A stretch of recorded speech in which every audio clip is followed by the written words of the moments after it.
Good afternoon, welcome. It's Anna here, and I'm here today with a flip through of this little journal that I call Idun. She is made out of a repurposed book that was originally published in 1901. Or actually, this was a small magazine for ladies. It's kind of a household helper, I call it. And she is, as I said, quite small. Let's measure. She is 5 inches by 7 inches, and the spine is half an inch. And as you can see, or maybe you can see, this is a hidden hollowback spine. I have put a permanent closure on her, and this is sari silk. That is nice and grungy, and I haven't ironed it because I like the grunginess of it. Here it says Iduns hjälpreda, which was the title of the magazine, and I thought it had a number.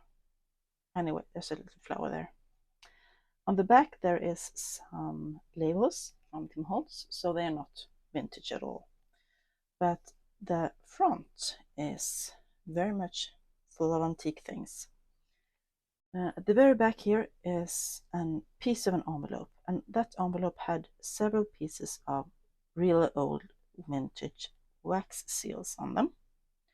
So I decided to keep that and put it as it was on here. On the brownish paper you see here, brown reddish, that was the tissue paper that was inside the envelope. So I pulled that out and used it to back this genuine vintage cabinet card with that lovely lady on. And there's a small Tim Holtz label, but the rest of it is vintage or antique, everything here. So let's see what we have in this book. It has 100 pages, and this is purely a writing journal. So there's not much decorations at all, and I will just flip through and show you what I have done. Let's see if I can maybe zoom a little bit. Sorry if I am making you nauseous. There we go. I want you to be able to see properly. Here is the original end papers. I haven't done a thing to them. I haven't put in any new end papers either because I love these. They are beautiful. On the original first page of the book, I have glued down some vintage glassine paper. This was from another book, and I just glued it down on two sides to make a pocket. Here is a small Italian stamp, and up here is a Swedish vintage stamp that I folded to make a small tab. Inside the pocket is an unused money order and this old photo that I got out of a photo album. And I believe this girl appears more times in this journal. The paper in the original, it is 123 years old, so it's quite brittle. And here I reinforced the edge with some full cellophane tape that I made. We have bullet journal paper that has been tea dyed. This is a folio out of a geology book, quite old. We have tea dyed lined paper. This is out of a very old book about medicine from the early 1800s. And this is rag paper. More tea dyed paper, a folio from a 1917 calendar, the commercial pages in it. Some grid paper, and we have backs of those other papers. Here I have made a small pocket. This is a piece of vintage doily, really old doilies. I have thrifted a pack of them in different sizes, and this is one of my pieces. They're small butterflies, and inside it is a vintage playing card with some violets on. And the playing card I have gessoed on the back or front, whatever you think. And I put a 1901 calendar on it, and I did a little bit of stamping down there. And these are bunches of lavender.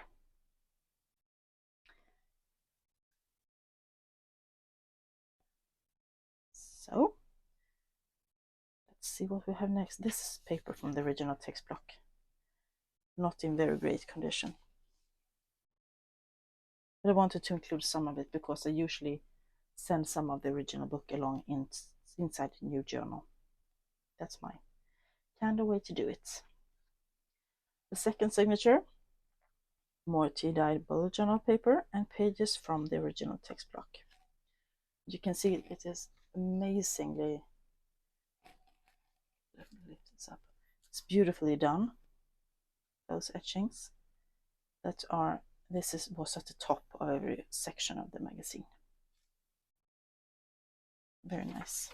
And here you can see how grungy it was. Some of the pages, really, I don't know what they have done to them. And this looks bright white, but it is actually old fly leaves from a book. And so is this from another book. This is a bit older though, and you can journal on both sides. This is an envelope that I opened up to be able to journal on, and it was posted in 1969. You can journal on the back.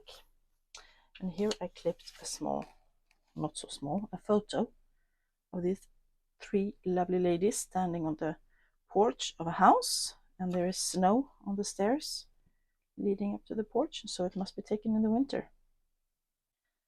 Somewhere here, I guess, in the north, maybe Sweden, I don't know, no names or anything on it. I just clipped it there. We have some vintage lined paper. We have more pages from another calendar that has been unused. Tea-dyed paper, and in the center of the first signature we have this German, I guess it's a receipt from 1940. I think that was quite cool to add in. Genuine ephemera and genuine old things in this one. The back of those calendar, the back of the envelope. More postmarks on that one, and more end papers or fly leaves. This is actually a menu for Thursday, Friday, Saturday, Sunday, and then Monday. They have, in this magazine, they have suggestions for what you can make for dinner. Breakfast, lunch, and dinner. So you don't have to make it up yourself. More tea-dyed bullet journal paper and more page from the original text block.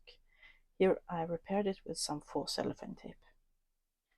And this is an Anglacine envelope, the one you buy stamps in. And this is made to be small pockets, as you can see. So you can tuck something in there if you like. And the envelope itself flips out, and inside it is another little photo. I believe this is the same girl that was in the front, but here she is younger and very cute, I think, in her furry hat, mittens, and little coat. So that is tucked in there. Sorry if I bumped the microphone. Tea-dyed bullet journal paper. I believe this is dyed with avocado. Quite like the effect here.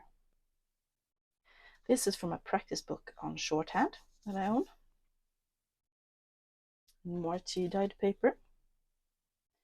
Here is another envelope that is opened, and the stamp was cut off before I got it, so I thought you can journal on this instead. And here I clipped something in again. This was in a letter I found, and it was a letter, and then these were included as well. And this is small pages where someone have written down the lyrics to a song called Månsken över klippiga bergen, an old Swedish song, and then they tore it out of a small notepad and sent it along to their parents. Wanted them to know what's in, you know. This song is so good, very cute. And here's some lined vintage paper, and in the center of this signature is well, fullmakt in Swedish. You can be the proxy of someone in court or in other places. This is one of the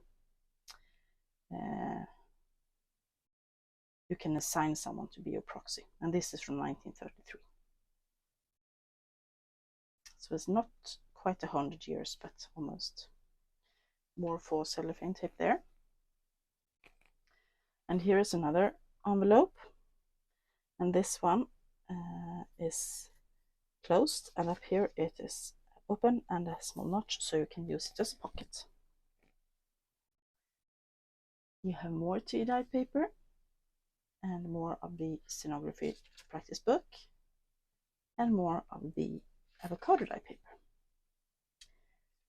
and tea dyed paper, and this is the last page out of the original text block. And we have reached the end. I don't know if you can see here, but someone used this end paper to do some accounting. That can be erased if you like, because it is written in pencil. So this was Idun, my newest small vintage style journal. Let's zoom you out again. There you go. I hope you enjoyed this flip through. Let me know down below, do you enjoy these kind of books that are kind of naked but full of vintage stuff? Let me know and I will make a few more. I have tons of these kind of small books and cabinet cards, and they're quite quick to make as well. Anyway, I really enjoyed doing this book, as well as her sister Siv. Both will be available in my Etsy store quite soon this weekend. And oh, I don't know if I told you, it has 100 pages, 3 signatures, 100 pages. And these are actually sewn in with a 3-hole pamphlet stitch instead of a 5, because it's so small, the book, so it doesn't need any more than 3-hole pamphlet stitch. But otherwise I have used the same techniques as I always do when I mend the spine and when I sew in the signatures and glue in the text block. So I hope you enjoy this small flip through. If you did, give it a thumbs up. Give me a comment down below or say hi, and I will say hi back. And if you haven't subscribed already, please do. It helps my channel to grow. That was it for today. I wish you all a great weekend. Bye.